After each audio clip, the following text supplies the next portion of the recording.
சோழர் வரலாறு பகுதி 4 தொடருகிறது. குமரன் பழுவேட்டையாருக்கு இரு மகன்கள் குமரன் கண்டன் எனவும் குமரன் மறவன் என்றும் அறியப்பட்டனர். குமரன் கண்டனின் மகன் கண்டன் அமுதன் எனவும் குமரன் மறவனின் மகன் மறவன் கண்டன் எனவும் அறியப்பட்டனர். மறவன் கண்டனின் மகன்கள் கண்டன் சத்ரு பயங்கரன், கண்டன் சுந்தர சோழன் மற்றும் கண்டன் மறவன் ஆவார்கள்.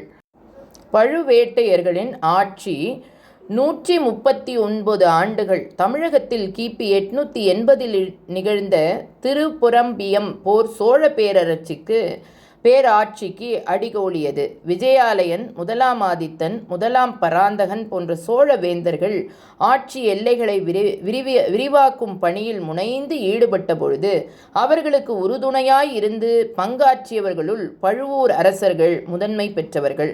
திருச்சி ஜெயங்கொண்டாம் சாலையில் 54 கிலோமீட்டர் தொலைவில் பழுவூர் உள்ளது.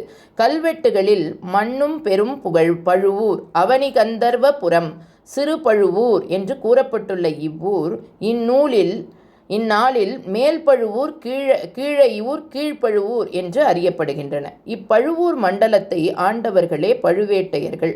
முதலாம் ஆதித்தன் கிபி 871 970 காலத்தில் முதல் முறையாக வரலாற்று பாதையில் பார்வைக்கு வரும் இவர்கள் முதலாம் ராஜேந்திரனின் கிபி 1012 1044 ஆட்சிக்கால முற்பகுதியில் வரலாற்று தொடரற்று போய்விடுகிறார்கள். பழுவேட்டையர்களின் கால வரலாற்றை அறிய அன்பில் மற்றும் உதயேந்திரம் செப்பேடுகளும் பழுவூர் கல்வெட்டுகளும் உதவுகின்றன.